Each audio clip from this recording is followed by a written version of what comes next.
What's up, everybody? Welcome back to my channel. Today we're going to be checking out the Thin Fit case for the S25 Ultra by Spigen. Let's check it out.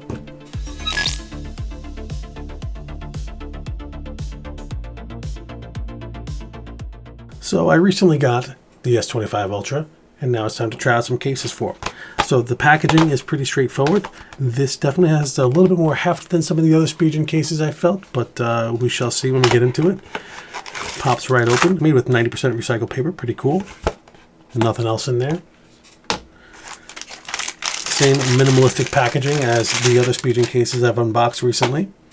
And this has a very sleek design to it. It almost has a two-part feel to it. You have this like softer TPU forward-facing portion with a harder plastic on the back.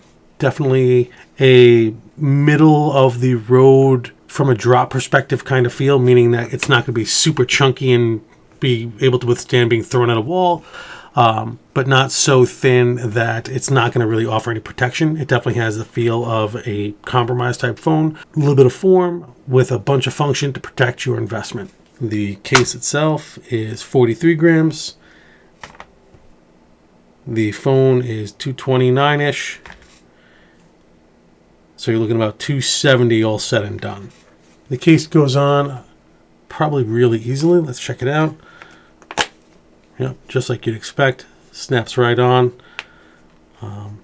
Doesn't feel like it's going to have any sidewall drift, meaning these feel like they're going to stay tight. Buttons are super easy to access. The S Pen is no problem to access. And all your cutouts are exactly as you'd expect. There's a little bit of a lip around your camera, very minimal, 1 or 2 millimeters probably of protection around the irises there, or the lenses there. Looking at about 81.3 wide. Your new thickness at the narrowest part is going to be roughly 11.7 millimeters wide, or thick. And at the camera bump, 12.6-ish. Definitely a solid choice if you're looking for something that's sleek, easy to hold in the hand, offers a little bit more protection than a thin case, all while looking good. Thank you so much for checking out this product with me today. If you liked the video, hit that thumbs up. If not, thumbs down works as well. And as always, I appreciate the subscription. Peace.